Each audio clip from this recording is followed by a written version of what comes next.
do Senhor. Uma bênção estar aqui com vocês, para juntos nessa tarde nós aprendermos juntos a respeito daquilo que Deus espera de nós enquanto homens nesse tempo e nessa geração. Fico muito alegre de estar aqui com os irmãos para a gente meditar na palavra de Deus. Como já disse, Maravilha, maravilha, são 4 horas e 22 minutos, agora nós vamos para a próxima palestra com o pastor Anderson Barreto, que vai estar falando sobre o valor de saber multiplicar em tempo de escassez. É isso mesmo, vem para o Auditório Canaã, é a segunda palestra, e à tarde e à noite também prometem muitas bênçãos para nós. Vamos lá com o pastor Anderson Queiroz. Lá na congregação, Deus tem nos dado a responsabilidade de apoiar irmãos empresários a construírem uma cosmovisão bíblica a respeito de negócios.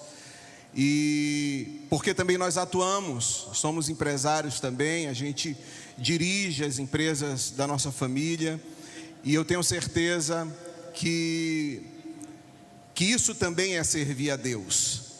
Isso também, quando feito para a glória de Deus, nós estamos manifestando e estabelecendo o reino de Deus. Quantos creem assim, digam amém.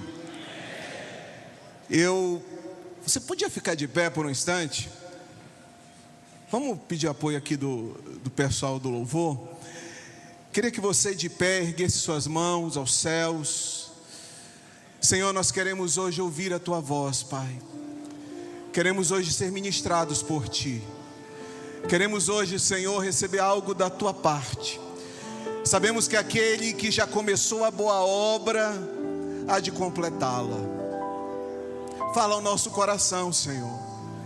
Quebranta-nos. Quebranta-nos, Espírito Santo. Você pode orar ao Senhor nessa tarde? Derrame seu coração diante dEle. Tem enchido nossas lâmpadas com o óleo do Espírito. Tem feito sua vide florescer. Tem enchido nossas lâmpadas, tem enchido nossas com o óleo do Espírito. Tem feito sua vide florescer. Santo, diga: Santo,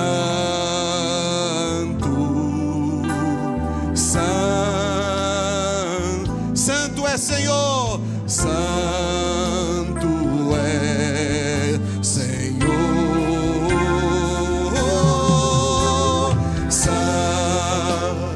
Teu nome é santo, Senhor.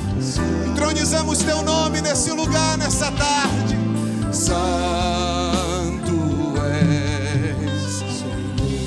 Senhor, nós fazemos hoje a oração do Teu servo Samuel e Te dizemos: fala, Senhor, fala ao nosso coração, porque nós, Teus servos, Te ouvimos. Você pode aplaudir ao Senhor nessa tarde?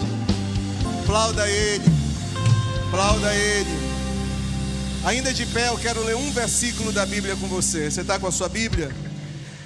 Mateus capítulo 20, só quero ler um versículo. Mateus capítulo 20, versículo 1. Mateus capítulo 20, versículo 1.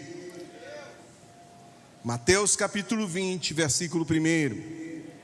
A palavra do Senhor diz assim: porque o reino dos céus, diga o reino dos céus, é semelhante a um homem, diga um homem, pai de família, diga pai de família, que saiu de madrugada a assalariar trabalhadores para a sua, diga vinha. Você pode se assentar?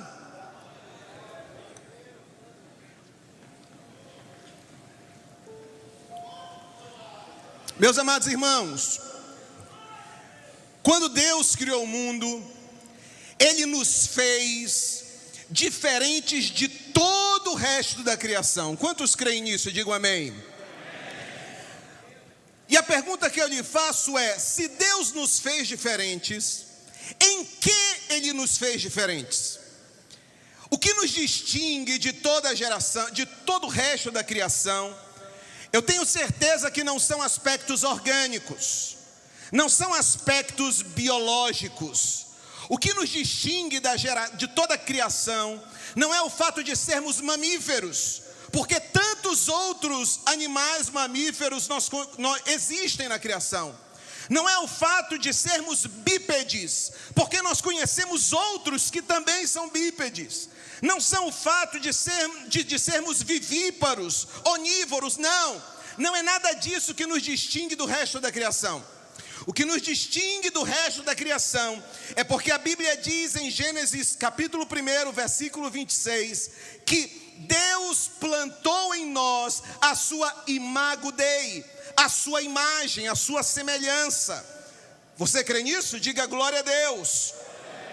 Deus nos fez a sua imagem e semelhança. E você me diz: mas pastor Anderson, o que significa eu ser a imagem e semelhança de Deus? Significa que nós possuímos qualidades, características que primeiramente nos distinguem de todo o resto. Nos distinguem dos animais, dos vegetais. Características essas que eu poderia mencionar: o intelecto, a razão, a consciência, a capacidade de fazer escolhas morais, a capacidade de nos aproximarmos de Deus, a dimensão da personalidade, o temperamento, as emoções, a vontade, os afetos. Tudo isso nos distingue da criação. Tudo isso decorre de Deus ter plantado em nós a sua imagem e a sua semelhança. Mas essa imagem e semelhança que Deus plantou em nós, Deus não nos deu por acaso. A imago Dei, a imagem e semelhança de Deus plantada no homem, tem finalidades, tem implicações funcionais. Isso fica claro quando a palavra de Deus diz: façamos o homem à nossa imagem e semelhança para. Ou seja, não foi por acaso que Deus nos deu afetos.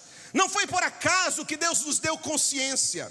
Não foi por acaso que Deus nos deu a capacidade de fazer escolhas morais. Não foi por acaso que Deus nos deu razão, que Deus nos deu vontade, emoções. Não foi por acaso. Deus nos deu a sua imagem e semelhança para nós cumprirmos um papel específico dentro da criação. E que papel específico foi esse? É o que nós chamamos de mandatos de Deus para o homem. Esses mandatos, eles se resumem em algumas ordens claras, expressas, que Deus deu a Adão e que por conseguinte se estende a mim e para você. Primeiro, Deus diz: sejam férteis. É verdade, irmãos, que ser fértil tem uma dimensão biológica.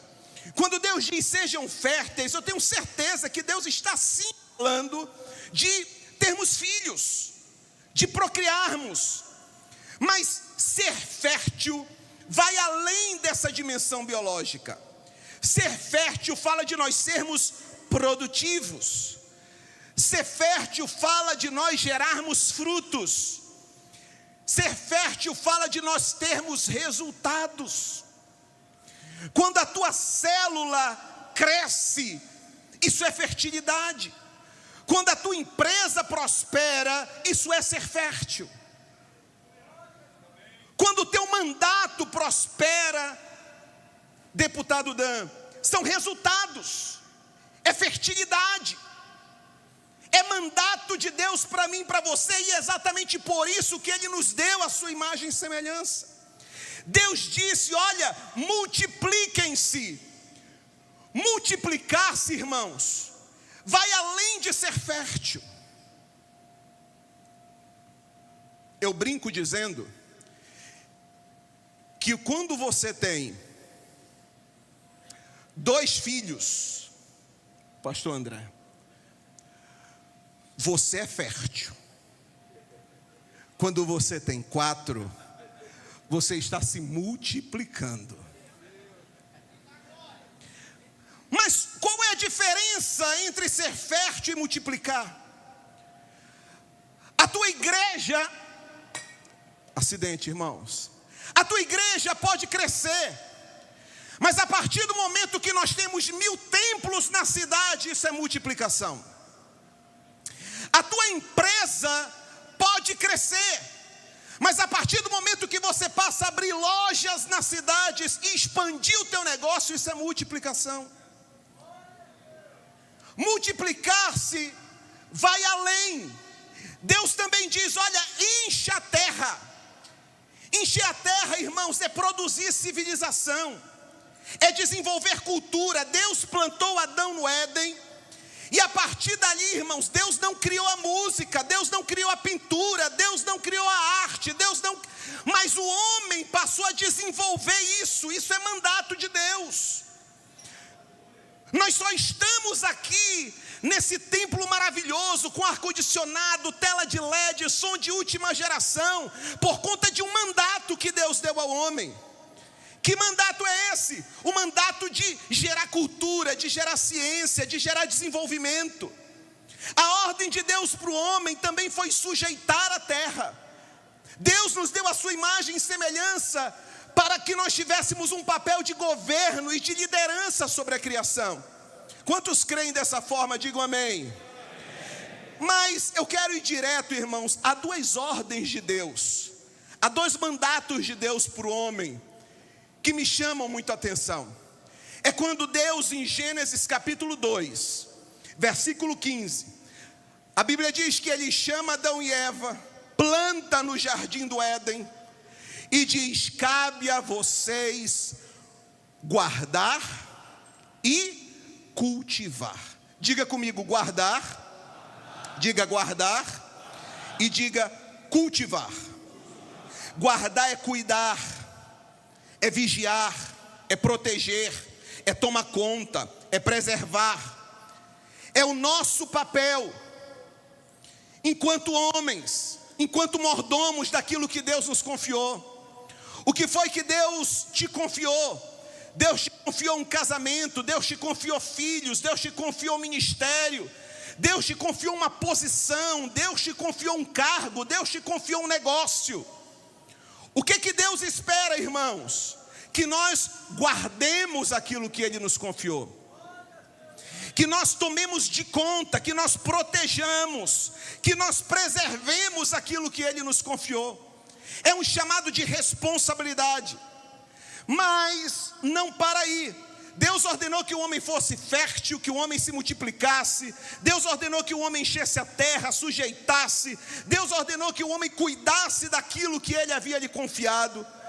Mas o último aspecto do mandato de Deus para o homem é ele cultivar. Irmãos, essa palavra me chama a atenção, porque quando a gente vai para o original hebraico, a palavra cultivar é avodar. Avodar é cultivar. Essa palavra, ela une 2 conceitos que na língua portuguesa se afastaram. Porque avodar, esse cultivar, ele é sim aquela ideia de lavrar a terra. É o trabalho secular. Avodar, cultivar, é esse trabalho que você faz de segunda a sexta. Avodar, cultivar, é esse negócio que tu toca durante a semana. É essa posição que você ocupa lá fora. Isso é avodar. Mas avodar não é só isso. Avodar, ele também remete à ideia de um trabalho sagrado. É o mesmo verbo que é utilizado para se referir ao trabalho dos sacerdotes no templo. É o mesmo verbo que é usado para remeter à ideia do trabalho dos levitas no tabernáculo. Ou seja, remota a ideia também de servir a Deus, de adorar e de prestar um serviço ao Senhor. Então, veja bem, irmãos, Deus colocou o homem no Éden para lavrar a terra, mas esse mesmo trabalho era o trabalho que também glorificaria a Deus. Adão estaria ali, abrindo sulcos na terra, mas enquanto ele estava fazendo isso, o nome do Senhor estava sendo glorificado. E é muito importante nós esclarecermos esse ponto, porque a gente começa a entender, irmãos, e aqui, depois do que eu falar, pode ser a última vez que eu venho aqui, porque a gente aprende que Deus não plantou Adão para fazer a igreja. Deus plantou Adão no Éden para quê? Para descansar, irmãos? Sim ou não? Para ter qualidade de vida, irmãos? Sim ou não? Absolutamente não. Deus plantou Adão no Éden para um trabalho. Deus plantou Adão no Éden para avodar. E entender que quando o homem estivesse cuidando e cultivando aquilo que Deus havia lhe confiado, o nome do Senhor estava sendo adorado e glorificado. Sabe qual é o problema? O problema é que ao longo dos anos nós fomos separando, nós fomos construindo muros que separam o quê? Aquilo que a gente chama de vida espiritual e aquilo que a gente chama de trabalho secular. Enquanto Deus olha tudo isso como um avodar, a igreja ao longo do tempo foi separando o lavrar a terra do servir a Deus. E não foi assim que Deus, e não foi para isso que Deus nos planejou. O verdadeiro cristão é aquele que entende que não existem muros que separam a vida espiritual da vida secular. O verdadeiro servo de Deus é aquele que compreende que quando ele está lá empreendendo no negócio dele, aquilo também é obra de Deus, e se ele fizer segundo os padrões de Deus, o nome do Senhor também está sendo glorificado. É nós entendermos que o trabalho de um servo do Senhor no distrito industrial, quando feito para a glória de Deus, é tão espiritual quanto o trabalho de qualquer um dos pastores da igreja. Essa é a compreensão bíblica de trabalho. Observe que Deus fala em avodar para o homem antes do pecado. O trabalho vem antes da queda. O avodar vem antes da queda. Por isso, irmão, deixa eu te falar uma coisa. O trabalho que Deus confiou na tua mão não é peso, não é maldição. Eu já ouvi empresários dizer: não vejo a hora de eu poder parar para eu servir mais a Deus. Eu já perguntei para o que tu estás fazendo então, meu irmão? Pela graça de Deus, o Senhor tem me confiado um negócio, e eu entendo, irmãos, que ao administrar segundo os parâmetros bíblicos, ao administrar segundo a direção de Deus, os frutos desse negócio glorificam a Deus, porque isso é avodar, é arar a terra e adorar o Senhor. Se é para Jesus, aplauda mais forte. Então amanhã, domingo, ao sair do culto, não saia se lembrando da segunda-feira dizendo: meu Deus, lá vou eu para aquele trabalho. Queria eu poder ficar só na casa do Senhor servindo a Deus. Ei, muda a tua concepção de servir a Deus. Vá lá para onde Deus te colocou e diga: aqui é o meu Éden. Aqui é o lugar que Deus me confiou, e aqui eu vou arar a terra e o nome do Senhor vai ser glorificado. Se é para Jesus, mais forte, irmão.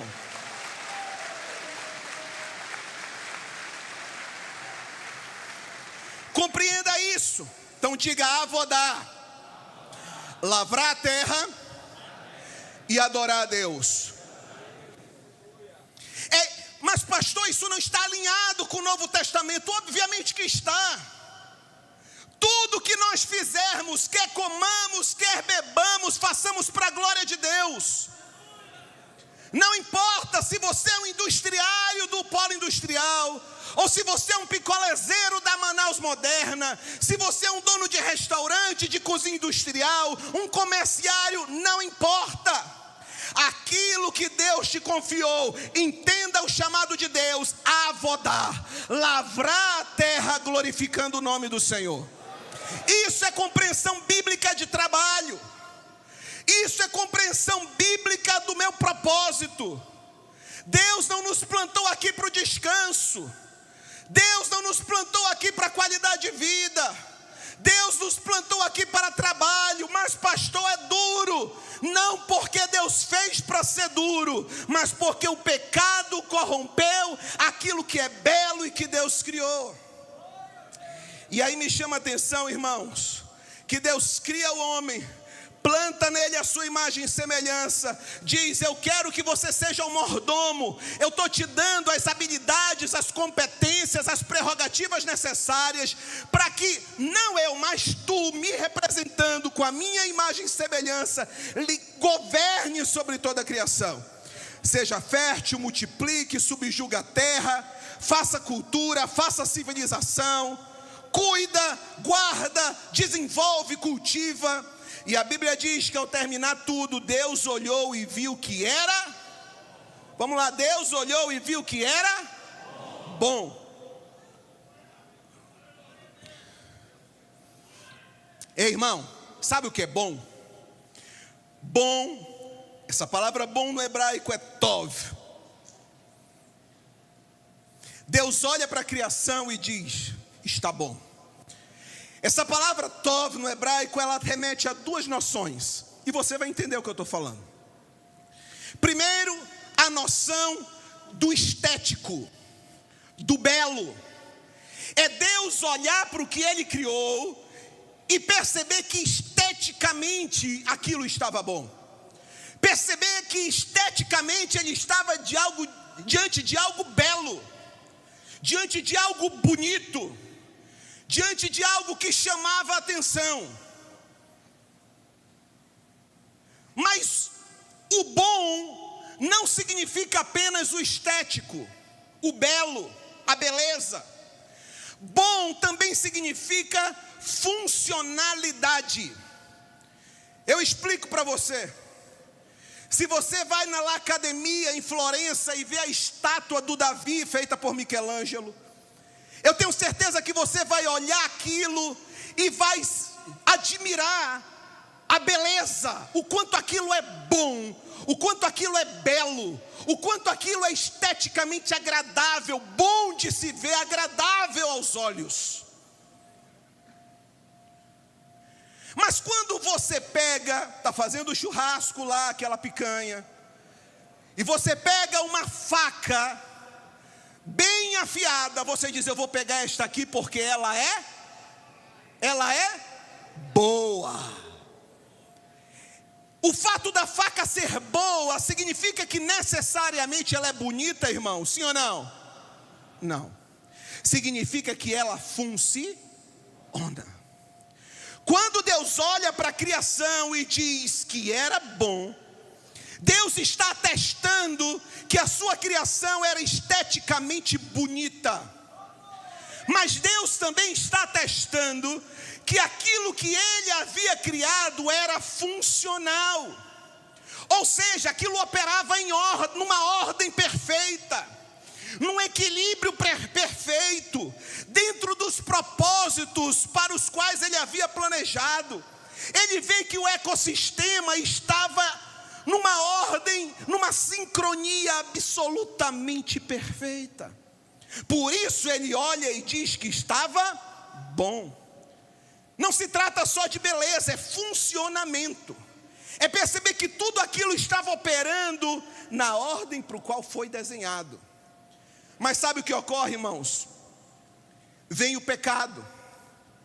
E o pecado, ele não somente nos afastou de Deus.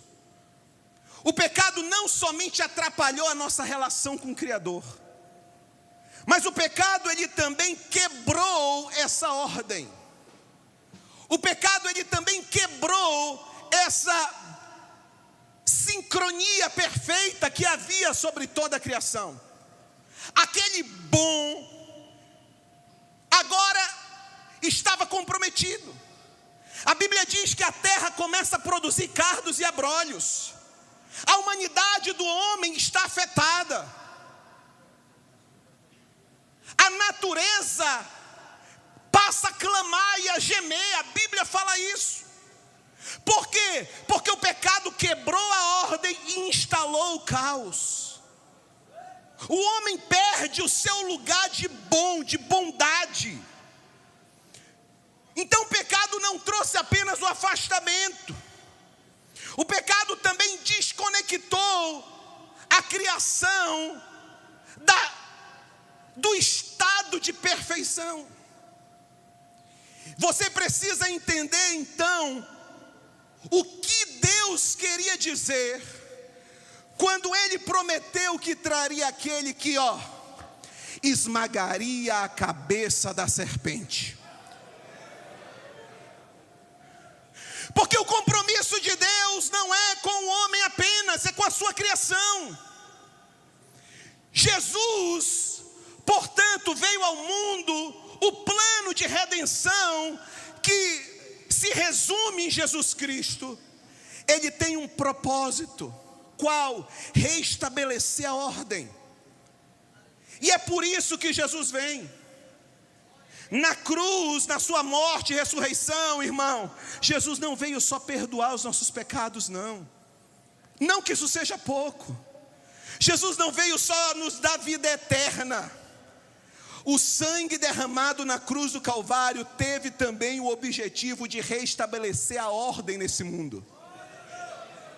Restaurar o governo de Deus na terra. Restaurar a imagem de Deus, essa imago Dei.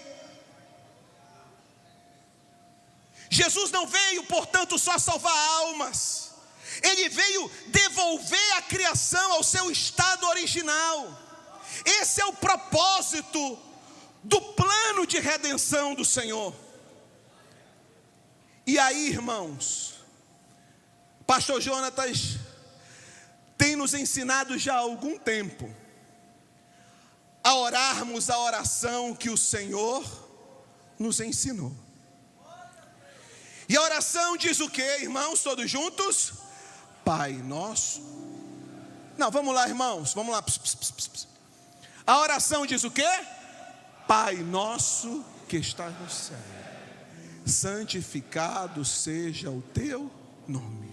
Venha a nós o teu. Pare aí. Jesus nos ensina a orar, dizendo: venha o teu reino, venha o teu reino. O que significa dizer venha o teu reino? O que significa orar clamando venha o teu reino? Orar clamando pelo reino de Deus para que ele venha.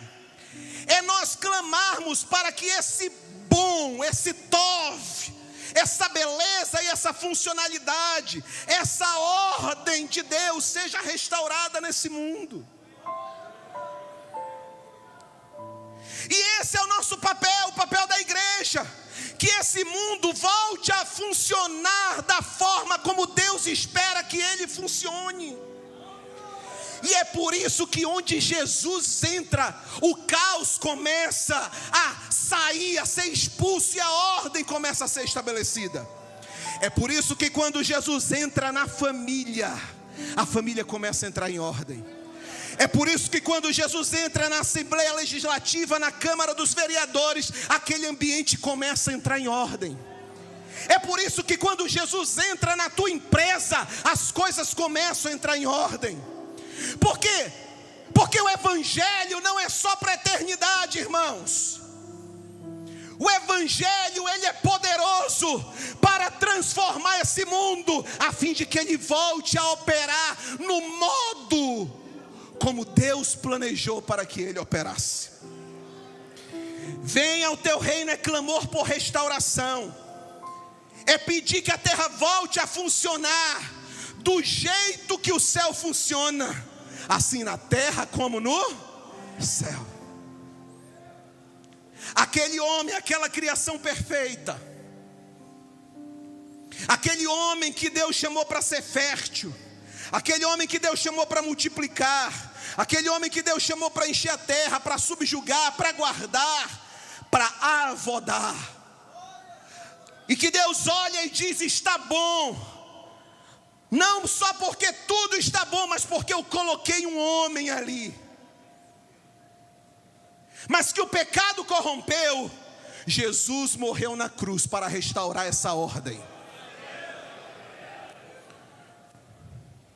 E aí você entende o porquê